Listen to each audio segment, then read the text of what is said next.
Hi guys, how are you all. आज की इस वीडियो में हम जो डिस्कस करने वाले हैं यूजीसी नेट लॉ के जो प्रीवियस ईयर जितने भी पेपर हुए हैं आज तक, उनमें जितने क्वेश्चन आए हैं हिंदू लॉ का जो सब्जेक्ट है उसके, वो हम यहाँ पे डिस्कस करेंगे एमसीक्यू के फॉर्म में। इसमें हम ये जो सीरीज है इसमें यहाँ पर पार्ट 1 डिस्कस किया जाएगा, जिसमें 25 क्वेश्चन हैं जो होंगे। अगर वीडियो की लेंथ लंबी होती है तो वो 25 से कम भी हो सकते हैं। टोटल हमारे पास 50 क्वेश्चन हैं। और अगर आपने पार्ट 2 देखना है तो आपको पार्ट 2 के लिए इस चैनल को है वो ज्वाइन करना पड़ेगा, जिसके लिए एक नॉमिनल सी फीस है। जाहिर सी बात है, यहाँ पर अगर हम आपको कंटेंट प्रोवाइड कर रहे हैं फ्री ऑफ कॉस्ट, तो थोड़ी सी इस चैनल को एक तरह से मेंटेन रखने के लिए एक नॉमिनल सी फीस आपसे चार्ज की जा रही है। अब बात आती है कि सर चैनल को ज्वाइन कैसे करें। तो ज्वाइन करने के लिए सिंपल सा आपको चैनल पे जाना है। चैनल पे यहाँ पे अलग अलग ये जो टैब्स दी गई है, यहाँ पे प्लेलिस्ट भी आप देख सकते हो, अलग अलग वीडियोस भी आती हैं। तो हमें ज्वाइन करने के लिए यहाँ पर आपको सब्सक्राइब का बटन मिलेगा इस साइड में, और यहाँ पर आपको ये मिलेगा ज्वाइन का बटन। तो इस ज्वाइन के बटन पर यहाँ पे क्लिक करके ये नॉमिनल सी जो फीस है वो पे करके आप यहाँ पर इस चैनल को ज्वाइन कर सकते हैं। और वीडियो कहाँ मिलेगी वो आपको या तो यहाँ कम्युनिटी टैब में मिलेगी या फिर मेंबरशिप अब तक है जो जूरिस्प्रूडेंस और आईपीआर की दो जो प्रीवियस ईयर क्वेश्चंस की वीडियोस हैं वो अपलोड कर दी हैं, जो आपको यहाँ पे आई बटन में मिल जाएगी या फिर चैनल के प्लेलिस्ट सेक्शन में जाकर के आप देख सकते हो। और अगर आप इस चैनल पर पहली बार आए हैं तो इसे सब्सक्राइब करना ना भूलें, और ऐसी ही और वीडियो पाने के लिए नोटिफिकेशन आइकन जरूर दबा दें, ताकि जब भी नई वीडियो अपलोड हो तो उसका आपको नोटिफिकेशन मिल जाए। तो बिना किसी देरी के आज की वीडियो को हम शुरू करते हैं। तो हमारा सबसे पहला क्वेश्चन है वो क्या है।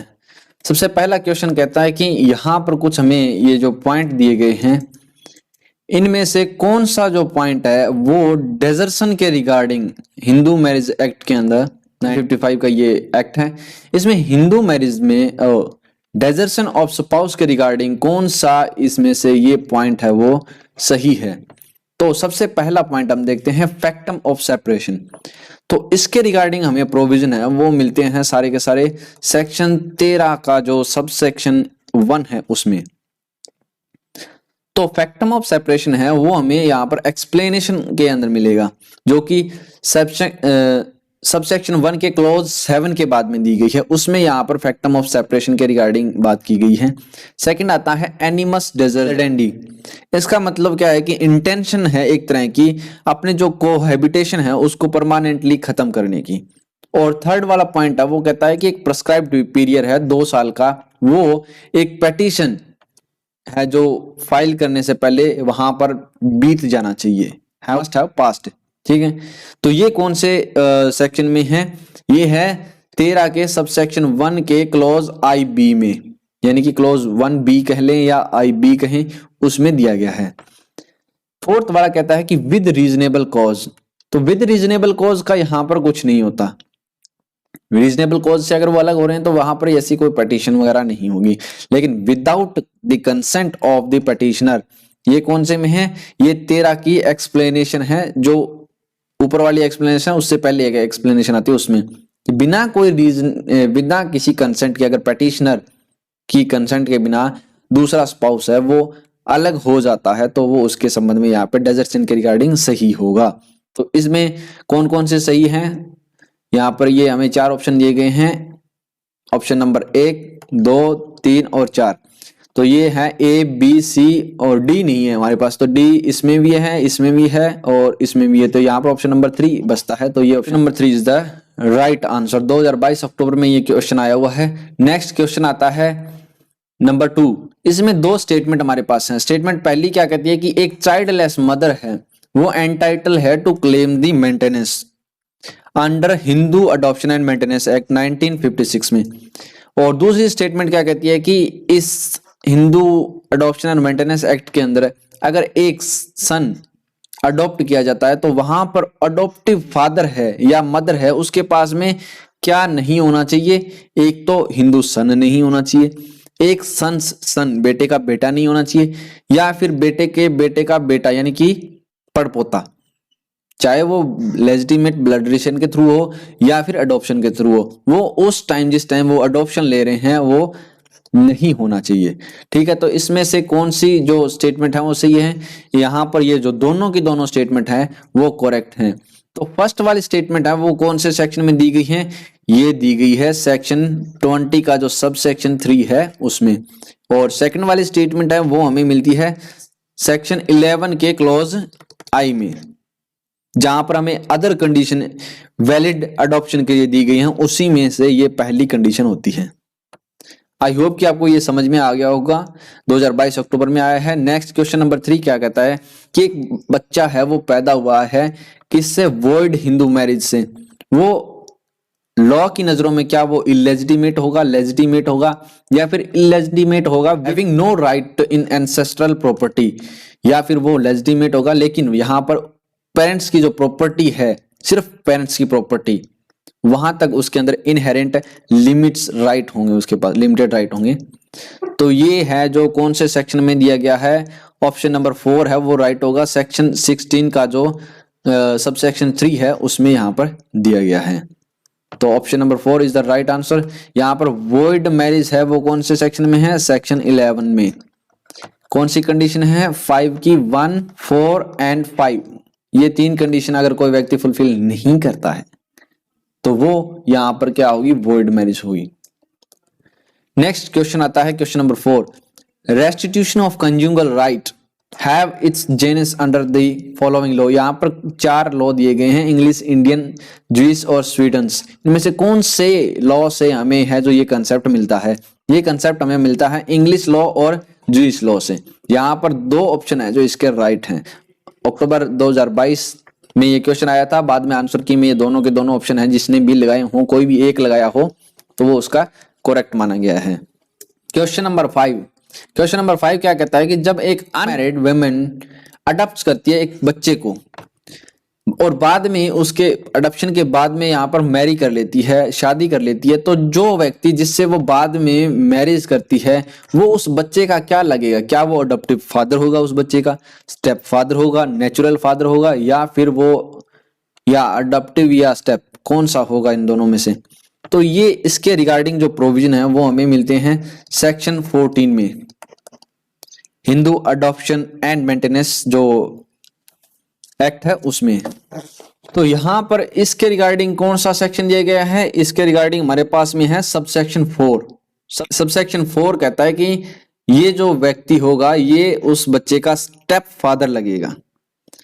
और अगर हम बात करें इसके सबसेक्शन 3 की, तो उसमें यहां पर स्टेप मदर की बात की गई है, यानी कि कोई बैचलर है या विडो है, कोई वो बच्चा लेता हो और बाद में वो शादी कर लेता है तो उसकी जो वाइफ होगी वो उसकी स्टेप मदर होगी।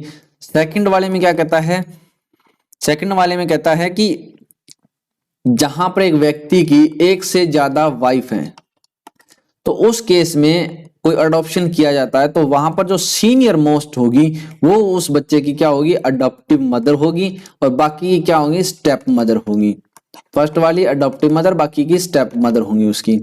और फर्स्ट जो सबसेक्शन 1 है वो क्या कहता है कि जहां पर हस्बैंड वाइफ हैं दोनों, उन्होंने अगर कोई बच्चा लिया है तो उस केस में वो हस्बैंड ले रहा है तो उस केस में अगर उसकी वाइफ है, जिंदा है, तो वो उस बच्चे की अडॉप्टिव मदर होगी।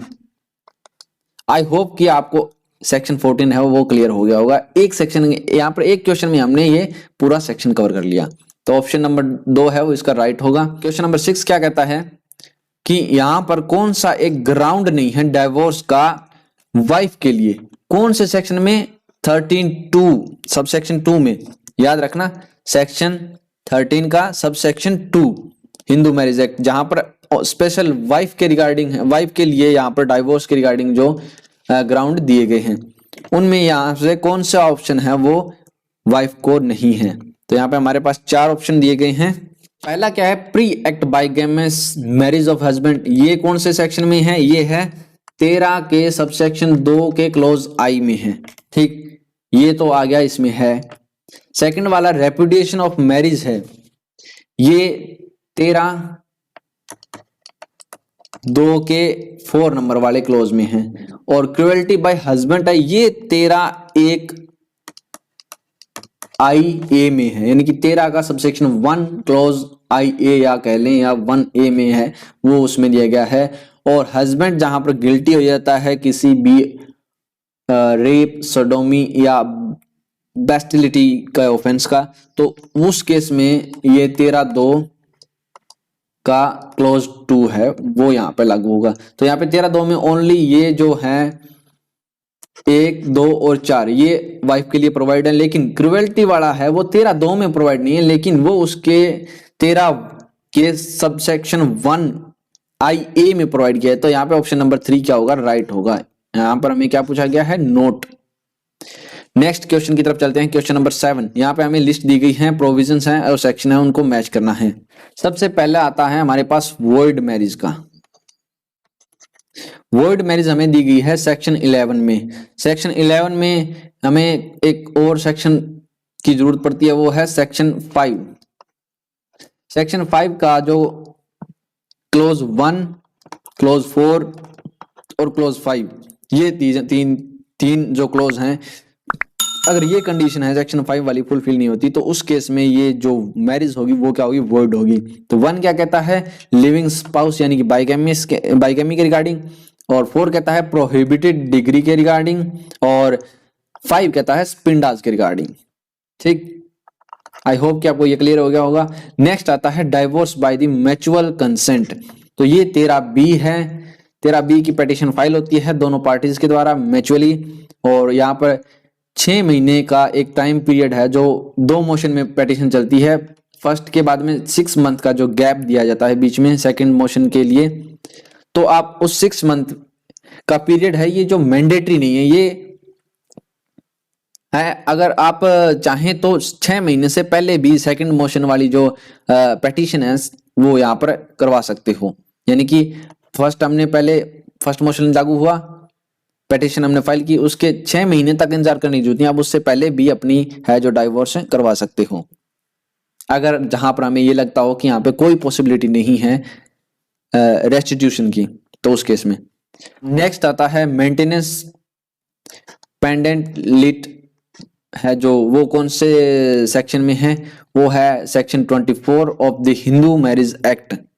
इसमें अगर हस्बैंड और वाइफ ये दोनों के लिए है, सेक्शन ये सी वाला है, ये दोनों के लिए है ये सेक्शन 24। हस्बैंड और वाइफ जिसके पास भी अपनी इंडिपेंडेंट इनकम नहीं है, वो अपनी प्रोसीडिंग्स चलाने के काबिल नहीं है, तो वो है जो दूसरी साइड से पार्टी से है जो एक्सपेंसेस केस की प्रोसीडिंग के रिगार्डिंग मांग सकते हैं। नेक्स्ट आता है डिस्पोजल ऑफ द प्रॉपर्टी। वो कौन से सेक्शन के अकॉर्डिंग होंगी, वो होंगी section 27 of Hindu marriage act 1955 के अकॉर्डिंग होंगी। तो यहाँ पर हमारे पास में ऑप्शन कौन सा राइट होगा, ऑप्शन नंबर 2 है वो राइट होगा, यानी कि ए का। ठीक, option number 2 is the right option. Next question की तरफ चलते हैं, क्वेश्चन नंबर 8 कहता है कि हमें क्रोनोलॉजिकल ऑर्डर में लगाने हैं ये केस लो जो कि क्रुएल्टी के रिगार्डिंग है हिंदू मैरिज एक्ट के अंदर। ईयर वाइज लगाने हैं, बिगिनिंग टिल द लेटेस्ट। ये हमारे पास कितने हैं, 5 जो केस लॉज हैं। चलो इनके ईयर देखते हैं। सबसे पहला आता है दुर्गा प्रसाना त्रिपाठी वर्सेस अरुंधति त्रिपाठी। ये केस हुआ है 2005 का, ठीक है, 2005 का जो ईयर है उसमें। फिर आता है भागवत वर्सेस भागवत, ये आता है 1965 का। फिर आता है प्रवीण मेहता वर्सेस इंद्रजीत मेहता, 2002 का ये केस। स्वप्न कुमार दास वर्सेस माया रानी, ये है 2006 का केस। नेक्स्ट आता है Satyendra Kumar Gupta versus Kanchana Gupta and other, ये आता है 2015 का। तो अब हमें इसको क्रोनोलॉजिकल ऑर्डर में लगाना थोड़ा इजी हो जाएगा। तो सबसे पहले आता है ऑप्शन नंबर बी वाला, ये आता है। तो ऑप्शन नंबर बी कौन से में, ए में। तो ए हमारा राइट आंसर हो गया। बाकी आपके ईयर लिख के दिखाई दिए हैं, आप देख लेना, अरेंज कर लेना इसको। Option number 1 is the right answer. Next question की तरफ चलते हैं, क्वेश्चन नंबर 9। यहाँ पर फिर से हमारे पास 2 स्टेटमेंट है। फर्स्ट वाली स्टेटमेंट क्या कहती है कि बाइगेमस मैरिज है वो वॉइड है अंडर द हिंदू लॉ। ये बात एकदम सही है। ये कौन से सेक्शन में दी गई है, ये सेक्शन 11 में दी गई है। हमने डिस्कस की थी थोड़ी देर पहले, दोबारा से इसको डिस्कस करने की जरूरत नहीं है। सेक्शन 5 का 1, 4 और 5 आप याद रखना क्या है, बाइगेमस प्रोहिबिटेड डिग्री और स्पिंडास। एक बच्चा पैदा हुआ है वॉइड मैरिज से, is legitimate child of his parents. क्या ये बात सही है? वो क्या होगी? सही है। यानी कि सेक्शन जो 16 का 1, सेक्शन 16 का सबसेक्शन 1 इसके बारे में बात करता है। तो दोनों की दोनों यहाँ पर क्या है? राइट है। लेकिन ये क्या नहीं है? करेक्ट एक्सप्लेनेशन नहीं है। तो इसका आंसर कौन सा होगा? B. Oh sorry, option number 2 is the right answer. Next question की तरफ चलते हैं। क्वेश्चन नंबर 10, ओरिजिनली जो हिंदू मैरिज एक्ट के अंदर डाइवोर्स कौन सी थ्योरी पे बेस है? यहाँ पर हमारे पास 4 थ्योरी दी गई है, consent theory, breakdown theory, fault theory और विल थ्योरी। देखते हैं कि कौन कौन सी थ्योरियां हैं यहाँ पर। कंसेंट थ्योरी वो थ्योरी है जहां पर हमें दोनों पार्टीज की कंसेंट हो, जहां पर दोनों पार्टी एग्री हो जाए। सेकंड होती है break down theory. Break down theory वो होती है जिसमें एक तरह से जो कपल है वो मेल एडजस्ट हो गए हैं, यानी कि उनकी जो अंडरस्टैंडिंग नहीं बैठ रही, कोई सेल्फिनेस की वजह से, कोई इनडिफरेंस आ रहे हैं उनकी थॉट्स के अंदर, या कुछ और मैटर भी हो सकता है। बहुत सारी चीजें हैं वो ब्रेक डाउन थ्योरी में आएंगी। फॉल्ट थ्योरी की अगर हम बात करें तो वो आती है हमारे हिंदू मैरिज एक्ट के जो सेक्शन 13 के सब सेक्शन 1 है उसमें दी गई है 9 ग्राउंड, और सेक्शन 13 के जो 2 है उसमें दिए गए हैं 2 ग्राउंड फॉल्ट के। ये आते हैं वाइफ के लिए और ये है कॉमन, ठीक। और एक इसमें कमिट करता है कोई व्यक्ति ऑफेंस, मैट्रिमोनियल ऑफेंस भी कर देता है, तो वो भी इसी में आएगा। और इस फॉल्ट थ्योरी को हम और क्या कौन सी थ्योरी के नाम से जाते हैं? गिल्ट थ्योरी, गिल्ट थ्योरी या फिर ऑफेंस थ्योरी भी इसको हम कह सकते हैं। तो यहाँ पर हिंदू मैरिज एक्ट में जो option number Hindu marriage act में ऑप्शन नंबर 3 वाली थ्योरी है जो फॉल्ट थ्योरी है वो आती है, ठीक है। विल थ्योरी आपको बताना भूल गए। विल थ्योरी वो है जहां पर स्पाउस हैं उनकी मर्जी पे होता है, ये होती है मोहम्मदन लॉ में, यानी कि ट्रिपल तलाक वाला जो सिस्टम था फिलहाल नहीं है, वो यहाँ पर विल थ्योरी में आता था। नेक्स्ट क्वेश्चन नंबर 11 क्या कहता है कि कौन सा जो जजमेंट है वो डील नहीं करता with the need of the enactment of UCC, यानी कि uniform civil code in India. तो ये कौन सा केस है? मोहम्मद अहमद शाह बानो बेगम, ये केस है 1985 का। अशोक हुर्रा वर्सेस रूपा, हुर्रा 2002 का, रूपा 2002 का। और फिर आता है Sarla Mudgal versus union of India, ये है 1995 का केस। और लास्ट वाला है John Vallamattom versus union of India, ये है 2003 का केस। पहले वाला भी यूसीसी की जो एनेक्टमेंट की नीड है, ये भी यूसीसी की एनेक्टमेंट की नीड है, और सरला वाला है इसमें भी यूसीसी की जरूरत है, क्योंकि वो था कि एक प्रिंसिपल है against the practice of the solemnization second marriage by conversion to the Islam, ठीक है, उसके रिगार्डिंग इसमें है। जॉन वालामटोन है इसमें सक्सेशन एक्ट का डिस्कशन है। और शाह बानो बेगम तो आप सभी को पता है मेंटेनेंस का केस है, इसमें यूसीसी वैसे ही यूनिफॉर्म कोड आएगा, क्योंकि हिंदुओं में मेंटेनेंस का कंसेप्ट है तो मुस्लिम में नहीं था, लेकिन इस केस के बाद में ये कंसेप्ट आ गया था, तो इसीलिए यहाँ पर नीड थी। लेकिन अशोक हुर्रा ये एक अलग मैटर है, ये इससे रिलेटेड नहीं करता। तो ऑप्शन नंबर 2 होगा वो क्या होगा? राइट होगा। तो नेक्स्ट क्वेश्चन की तरफ चलते हैं। क्वेश्चन नंबर 12, यहाँ पर कौन से फॉलोइंग जजमेंट है वो डील नहीं करते with the matter of the live in relationship? Live in relationship से कौन सा मैटर है वो डील नहीं करता? इंदिरा शर्मा वर्सेस केवी शर्मा, ये कब का है? ये 2013 का केस है। और सरदा वर्सेस धर्मपाल 2003 का केस है। यहाँ पर हम आपको ये बताते जाएंगे साथ के साथ में ईयर वाइज, ताकि आपको कभी क्रोनोलॉजिकल ऑर्डर आ जाए तो उसमें भी किसी तरह की कोई दिक्कत ना आए। थर्ड वाला ऑप्शन है वो क्या कहता है? एस खुशबू वर्सेस कैनियमल, ये 2010 का केस है। और चांदमुनिया वर्सेस चांदमुनिया कुमार सिंह, यहाँ पर वीरेंद्र कुमार भी लिखा आता है कभी कभी, ये 2010 का केस है। तो इसमें से कौन सा है जो लिव इन रिलेशन से डील नहीं करता? वो है श्रद्धा वर्सेस धर्मपाल का। ये किस चीज से रिलेटेड है? ये है मेडिकल एग्जामिनेशन से, ड्यूरिंग दी मैट्रिमोनियल प्रोसीडिंग के दौरान, उससे रिलेटेड है। तो यहाँ पर ऑप्शन नंबर 2 है वो राइट होगा। नेक्स्ट क्वेश्चन की तरफ चलते हैं। क्वेश्चन नंबर 13, यहाँ पर कौन सी जो फॉल्ट ग्राउंड ऑफ डिवोर्स है हिंदू मैरिज एक्ट के अंदर, कौन सा है? डेजर्शन है, क्रुएल्टी है, कंसेंट ऑब्टेन बाय फ्रॉड आ गया, और कन्वर्जन टू नॉन हिंदू। तो यहाँ पर कौन सा है, ये डेजर्सन फॉल्ट थ्योरी है। हमने जो सेक्शन 13 में जो देखे थे 9 ग्राउंड, उनमें से एक ग्राउंड है ये डेजर्सन वाला। सब सेक्शन 1IB में आता है। क्रुएल्टी सेक्शन 13 1IA में आता है।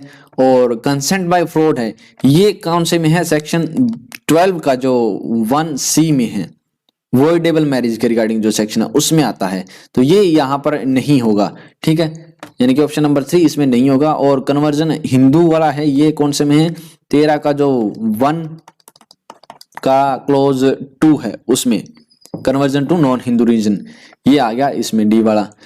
तो यहाँ पर जो A, B और D है वो राइट होंगे। तो A, B, D कौन से में है, 4th वाले में। तो option number 4 is the right answer.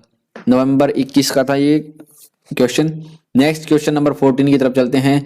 Provision है हिंदू सक्सेशन एक्ट 1956 के। हमें यहाँ पे क्लास दी गई है, क्लास 1 हायर, क्लास 2 हायर। तो यहाँ पर हमें ये बताना है कि कौन सा इसमें से सही है और कौन सा इसमें से गलत है। मतलब हमें सही वाले अप्रोप्रिएट ऑप्शन है वो चूज करना है। तो फर्स्ट क्या है कि son of predeceased daughter is class 1 heir. ये हमें कहाँ मिलेंगे, ये हमें शेड्यूल्ड में मिलेंगे। जो हमारे हिंदू सक्सेशन एक्ट है उसकी शेड्यूल है, उसमें पीछे क्लास 1 हायर और क्लास 2 हायर हमें दिए गए हैं। तो वहां से आप मैच भी कर सकते हो। तो फर्स्ट वाला क्या है कि son of predeceased daughter is class 1 heir, ये बात सही है, करेक्ट है। सेकंड क्या है कि विडो है किसी प्री डिसीज सन की, यानी कि भूतपूर्व मृत सन जो है, हिंदी में बोले तो इसको, वो of predeceased son is class 2 heir. तो ये वाला है जो क्या है, सही नहीं है। ये क्या होगा, क्लास 1 हायर होगा, 2 वाला नहीं होगा, ये 1 हायर होगा, ठीक है, क्लास 1 हायर है ये विडो वाला। और सी में क्या कहता है कि मदर्स इज, यानी कि माँ की माँ क्या है, क्लास 1 हायर। तो ये भी क्या है, गलत है, ये क्या होंगी, क्लास 2 हायर होंगी। और डी कहता है मदर्स फादर, यानी कि माँ के पिता हैं वो क्लास 2 हायर में। तो ये बात सही है। तो यहाँ पर ए और जो डी है ऑप्शन वो राइट है। तो ए और डी कौन से में आते हैं, ए और डी आते हैं ऑप्शन नंबर 2 में। तो option number 2 is the right answer. नवंबर 21। क्वेश्चन नंबर 15 क्या कहता है कि क्रोनोलॉजिकल ऑर्डर में हमें ये जजमेंट है क्रूएलिटी के ऊपर, वो हमें यहाँ पर अरेंज करने हैं। 4 हमारे पास में जो केसेस है, ए जयाचंद्र वर्सेस अनिल कौर, ये कब का है, 2004 का। हम यहाँ पे ईयर बताएंगे, जनरली इसको आप आंसर में सेट भी कर लेना, आंसर भी बता दिया जाएगा। नवीन कौली वर्सेस नीलू कौली 2006 का है। दस्ताने वर्सेस दस्ताने 1975। फिर है भगत वर्सेस भगत 1993 का। एक पीछे भागवत आया था, भागवत वर्सेस भागवत, वो अलग था, वो 1965 का केस था। ये 1993 का केस है, Bhagat versus Bhagat, V Bhagat versus D Bhagat, इसको कहेंगे हम पूरा, V Bhagat versus D Bhagat. तो इसको क्रोनोलॉजिकल ऑर्डर में सेट करने के लिए हमारे पास सबसे पहले है सी वाला। सी कौन से में है, 1 में और 3 में है, तो ये नहीं है। उसके बाद में डी आएगा, तो डी इसमें है, तो option number 3 is the right answer. Next question की तरफ चलते हैं। Question number 16। 2 स्टेटमेंट दी गई है हमारे पास में। स्टेटमेंट 1 क्या कहती है कि कोई भी व्यक्ति, no person except the father mother of the child shall have the capacity to give. यहाँ पर अडॉप्शन देने की जो कैपेसिटी है उसकी बात की जाती है। यह हिंदू अडॉप्शन जो एक्ट है उसके अंदर, तो वो कौन से सेक्शन में है, हमारे पास सेक्शन 9 का जो सब सेक्शन 1 है उसमें दी गई है। तो यहाँ पर क्या ये स्टेटमेंट सही है, आपको सही लगती है? नहीं, ये स्टेटमेंट सही नहीं है। क्यों सही नहीं है? एक्चुअली इसमें एक चीज मिसिंग है, वो क्या है, और दी गार्जियन। जो गार्जियन जो वर्ड है वो भी इसमें इंक्लूड होगा, तब जाकर के ये स्टेटमेंट सही होगी। तो इसका मतलब ये वाली स्टेटमेंट है वो रॉन्ग है, as per the section 9 subsection 1। Second statement क्या कहती है कि Hindu adoption and maintenance act के अंदर जो सेम चाइल्ड है वो may not be adopted simultaneously by the 2 और मोर पर्सन। एक से ज्यादा व्यक्तियों के द्वारा इसको अडॉप्ट एक बच्चा नहीं किया जा सकता। तो ये कौन से सेक्शन में दी गई है? ये दी गई है सेक्शन 11 के सब क्लॉज 5 में। तो ये वाली कौन सी है, राइट स्टेटमेंट। तो कौन से ऑप्शन में ये चीज दी गई है, ये दी गई है ऑप्शन नंबर 4 है जो उसमें दी गई है, यानी कि statement 1 incorrect and 2 is the correct. 21 नवंबर में आया है ये। नेक्स्ट क्वेश्चन की तरफ चलते हैं कि एक बाइगेमस मैरिज है वो क्या है, क्या वो वॉइड है बट पुनिशेबल नहीं है, क्या वो वॉइड है, पुनिशेबल है, वॉइडेबल है या वैलिड है। सिंपल सी बात है, बाइगेमस मैरिज यानी कि वॉयलेशन ऑफ सेक्शन 5 के जो क्लोज 1 का वॉयलेशन यानी कि उसको फुलफिल, उस कंडीशन को नहीं कर रहा, तो ये क्या होगी, वॉइड होगी अंडर सेक्शन 11। ये वॉइड होगी अंडर सेक्शन 11। और इसको पनिशमेंट है वो कौन सा सेक्शन देता है, तो इसके रिगार्डिंग जो पनिशमेंट है वो कौन से सेक्शन में दी गई है, वो दी गई है section 17 Hindu marriage act and section 494 and 495 IPC. यहाँ पर इसके रिगार्डिंग पनिशमेंट दी गई है। तो option number B is the right answer, यानी कि वॉइड और पुनिशेबल है बाइगेमस हिंदू मैरिज। 2020 सितंबर में ये क्वेश्चन है जो आया है। Next question number 18। यहां पर कौन सा एक है जो फीचर नहीं है मिताक्षरा कोपासनरी का, unobstructed heritage, obstructed heritage, unpredictable and preventing interest और community of interest and unity of position. इनमें से कौन सा एक फीचर नहीं है, तो वो कौन सा है, ऑप्शन नंबर बी वाला, यानी कि ऑब्स्ट्रक्टेड हेरिटेज है वो यहाँ पर मिताक्षरा कोपासनरी का फीचर नहीं है, बाकी के सारे हैं। तो option number B is the right answer.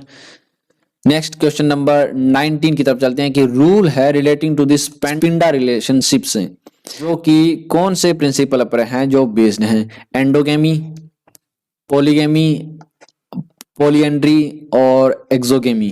ये जो 4 ऑप्शन हमारे पास दिए गए हैं इनमें से वो कौन से पे बेस्ड हैं। सबसे पहला आता है एंडोगेमी, यानी कि एंडोगेमी का मतलब क्या है, हिंदी में बात करें तो ये होता है सहगोत्र, यानी कि एक ही कम्युनिटी में अपने मैरिज करना, उसकी लिमिट में या किसी क्लेन में या कोई ट्राइब आ गया, मतलब एक तरह से उनका ग्रुप सिस्टम है या कोई कबीला है, उसी में ही मैरिज करना, वो आता है यहाँ पे एंडोगेमी में। सेकंड आता है पॉलीएंड्री।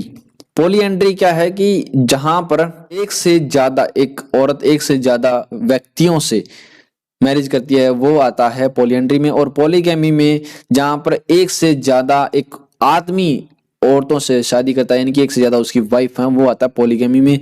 और एक्सोगेमी वो है जहां पर एक सोशल ग्रुप है उनका, उसके एक सोशल ग्रुप है, इससे बाहर कहीं शादी करना, वो आता है एक्सोगेमी। तो यहां पर जो ऑप्शन नंबर डी है वो क्या होगा, राइट होगा। सो पिंडा रिलेशनशिप के प्रिंसिपल से बेस्ड है। नेक्स्ट आता है क्रोनोलॉजिकल ऑर्डर में हमें अरेंज करने हैं ये वाले केसेस हैं, और इन केसेस का हम सबसे पहले देखते हैं ईयर। पहला आता है Daniel Latifi versus union of India 2001, John वालिंगटन 2003, और Sarla Mudgal versus union of India 1995 का केस है, साहब बानो वाला 1985 मेंटेनेंस। तो यहाँ पर सबसे पहले कौन सा है, डी वाला। तो डी कौन से में है, ऑप्शन नंबर सी में है। तो सी ऑप्शन है वो क्या होगा, राइट होगा। आई होप कि आपको ये वीडियो बहुत ही इंटरेस्टिंग लगी होगी। अगर ऐसी ही और वीडियो पाना चाहते हैं तो इस चैनल को आप सब्सक्राइब कर लें और अपने दोस्तों के साथ में इसको शेयर करें ताकि उनका भी कोई भला हो, उनकी भी एग्जाम के रिगार्डिंग तैयारी हो। साइड में प्लेलिस्ट आ गई है यूजीसी नेट की, और एक साइड में आपको एक वैसे ही इंटरेस्टिंग सी कोई वीडियो होगी। And thanks for watching, keep learning, keep growing.